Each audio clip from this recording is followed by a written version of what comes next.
मटका कारवास वाला। भूपेंद्र के पास 3 गाय थे।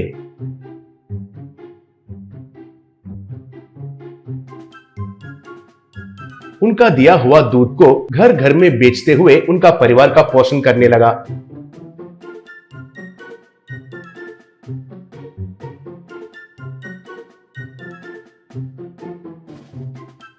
कभी कभी वे गाय बच्चे देते समय उनका दूध को खारवास जैसा बदलकर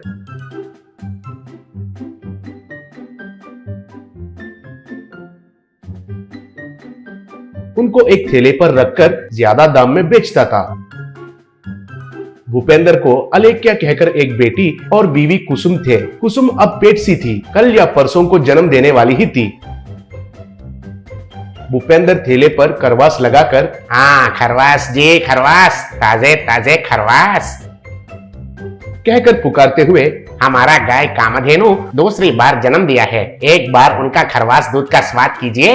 आज के जमाने में इतना मजेदार खरवास चाहिए तो फिर से हमारा लक्ष्मी जन्म देने का समय पर ही मिलेगा, कहकर बेचने लगा। भूपेंद्र घर आकर, कुसुम हमारा कामधेनु का खरवास दूध का स्वाद करके सब लोग कितना तारीफ कर रहे हैं पता है?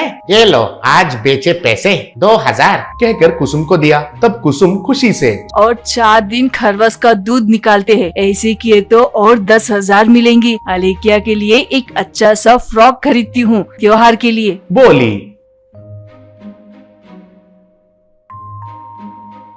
एक दिन अलेख्या के क्लास में उसका सोशल मास्टर राजेंद्र, कल गाय के ऊपर निबंधन लिखने के लिए कहा था। आपने जो लिखा वे सारे निबंधन मैंने पढ़ा था, सब अच्छे लिखे हो, लेकिन एक जरूरी बात के बारे में कोई भी नहीं लिखे कहा। तब सारे बच्चे क्या है वो सर? कहकर पुकारे। तब राजेंद्र, वही तो मैं कहने वाला हूँ, नया ब्याई हुई गाय। बोले तो जब गाय छोटे से बछड़ा को जन्म देती है तो वो बछड़ा उनके माँ के पास जाकर दूध पीती है। आपने कभी भी देखा है क्या? पूछा। तब अलेख्या खड़े होकर, मैंने देखा है सर, वो बछड़ा ऐसे दूध पीती रहती है तो देखने में बहुत अच्छा लगता है। हमारे गाय लक्ष्मी ने कल ही एक बछड़ा को जन्म दिया है, बोली। तब राजेंद्र, ओ ऐसा है क्या?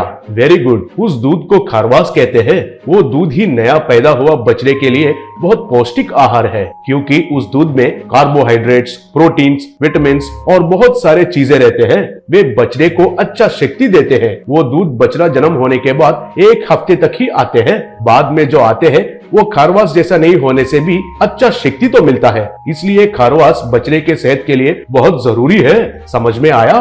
कहा। तब अलेख्या सोच में पड़ गई। बाकी के बच्चे तालियां बजाए। अलेख्या घर जाने के बाद उसका पिता, बेटी अलेख्या तुम्हारी माँ ने छोटे भाई को जन्म दिया है, ऐसा खुशी से कहा।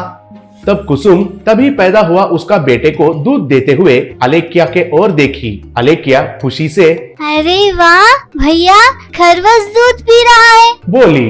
तब माँ, खरवास दूध क्या है? तेरा मुंह, ये माँ का दूध है, बोली। तब अलेख्या, लेकिन कल जब हमारी लक्ष्मी ने जन्म दिया था तो वो बछड़ा थोड़ी देर के लिए उसकी माँ के पास खरवास दूध पी रहा था। बाद में बापू ने उसे खींचकर लक्ष्मी का पूरा खरवास दूध निकालकर खरवास बनाकर बेचने के लिए गए हैं ना। उन पैसों से इस बार मुझे क्या खरीद कर दोगे? पूछी। तब कुसुम, इस बार तुम्हारे लिए एक अच्छा सा सोने का चूड़ी खरीद कर दूंगी, बोली।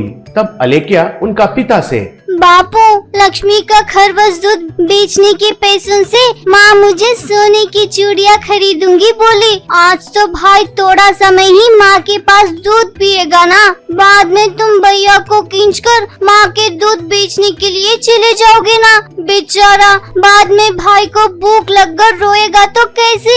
इसलिए मुझे चूड़ी नहीं चाहिए और कुछ भी नहीं चाहिए। इसलिए भाई के लिए मामूली दूध पीने के लिए एक दूध का बोतल लेकर आना, नहीं तो भाई को भूख लगकर रोएगा बेचारा। कल लक्ष्मी का बछड़ा भी दूध नहीं मिलने के कारण बहुत रोया होगा। उस दूध को पिए तो बहुत शक्ति मिलेगी कहकर हमारे मास्टर ने कहा, बोली।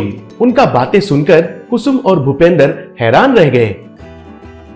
वे दोनों को उनका गलती का एहसास होकर बेटी से माफी मांगे। उस दिन से भूपेंद्र फिर से कभी भी खरवास नहीं बेचा।